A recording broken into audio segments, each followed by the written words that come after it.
나이가 드시면은 팔자주름 때문에 이제 스트레스 받는 분들이 많다고 하는 게 아니라 대부분의 중년분들은 다 팔자주름 때문에 스트레스를 받고 있습니다. 지금 현재. 오늘은 그 팔자주름 왜 생기는지, 팔자주름을 어떻게 하면 좀 해결할 수 있는지, 해결 가능한 것인지 그런 것들에 대해서 좀 전반적으로 얘기를 해볼게요.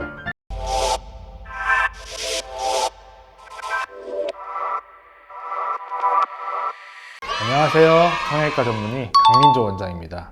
팔자주름이 이제 왜 생기느냐고 하면은 우리 얼굴에서 여기 광대뼈 있는 이 부분을 중안면부라고 하는데, 이 중안면부에는 여러 가지 연부 조직이 있어요. 쉽게 설명드리면은 좀 말랑말랑한 그런 조직들이 여러 개가 있죠. 그래서 그 조직들이 노화로 인해서 점점 처지는데, 그 처지는 방향이 팔자주름의 수직 방향으로 점점 처지게 됩니다. 이렇게. 그럼 제가 손으로 한번 밀어볼게요. 이렇게 점점 밀어지면은 팔자주름이 점점 더 깊어지죠. 이렇게. 이게 반대 방향으로 가면 갈수록 팔자주름이 옅어지고요. 중안면부에 있는 이 연부 조직이 팔자주름 방향으로 처지면서 팔자주름은 점점 더 깊어지게 돼 있고, 이 팔자주름 쪽에 있는 부분에 이런 볼륨은 점점 더 빠지게 돼요. 그래서 점점 이렇게 처지게 되면서 팔자주름이 더 이제 깊어지잖아요. 가장 큰 원인은 중안면부에 있는 연부 조직이 팔자주름 방향으로 처지기 때문이다. 그러다 보니까 이 팔자주름 바로 위쪽에 있는 팔자 언덕이라고 하는 부분에 볼륨이 이렇게 모이게 돼요. 상대적으로 팔자주름이라고 하는 곳은 볼륨이 없이 들어가 있죠. 함몰돼 있고 여기는 나와 있고, 그런 상대적인 볼륨의 단차가 발생하기 때문에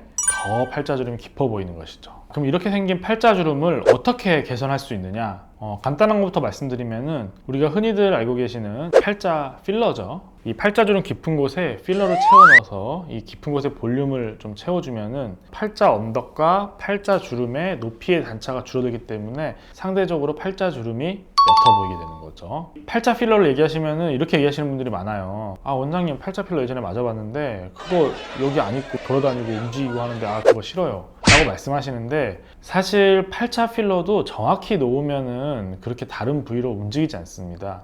이 팔자주름 깊은 곳에 보면은 딥피리폼 스페이스라고 작은 공간이 있어요. 그 공간에다가 정확히 필러를 주입하게 되면은 그 필러가 다른 곳으로 움직이지 않고 팔자주름 깊은 곳에 그대로 유지하게 됩니다. 거기에 더해서 요즘에는 필러의 트렌드가 많이 바뀌고 있어서 방금 말씀드린 딥피리폼 스페이스에는 입자가 크고 상상이 단단한 필러들을 밑에 깔아서 볼륨을 채워주고요. 입자가 아주 얇고 작은 필러로 피부 밑에 아주 가볍게 살짝 깔아주는 느낌으로 투 레이어로 이렇게 주입을 하게 되면은 좋은 결과를 얻으실 수 있어요.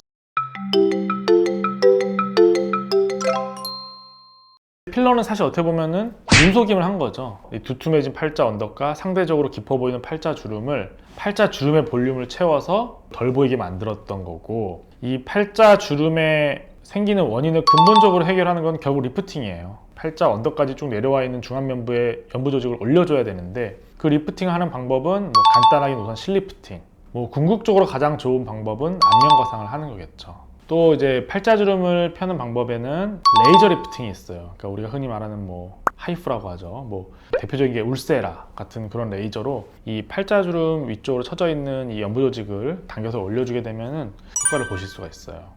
보톡스는 이런 이마주름, 미간주름, 턱 근육, 이런 근육에 놓는 것만 있는 게 아니라, 보통 우리가 이제 스킨 보톡스라고 해서 이런 피부의 진피층에 얇게 보톡스를 주입하게 되면은 피부 자체의 탄력이 좀 좋아지면서 리프팅되는 효과를 얻을 수가 있거든요.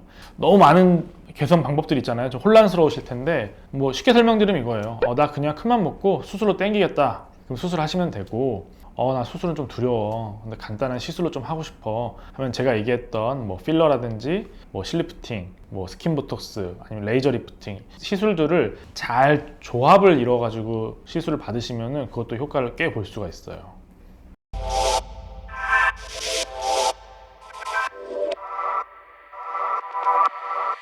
그래서 어떻게 보면 간단한 시술에서부터 근본적인 수술까지 다양한 스펙트럼으로 이 해결책이 있는데, 나는 뭘 해야 되느냐? 일단 본인의 연령을 봐야겠죠. 내가 20대냐, 30대냐, 40대냐, 50대냐. 내가 아무래도 젊다 그러면 간단한 시술의 조합으로 팔자주름을 개선하는 걸 추천드려요. 그것만으로도 꽤 만족스러우실 수 있거든요. 근데 이제 점점 중년으로 넘어가서 내가 간단한 시술로는 해결되지 않을 것 같다 하는 분들은 궁극적인 수술을 한번 고려해 보셔야 됩니다.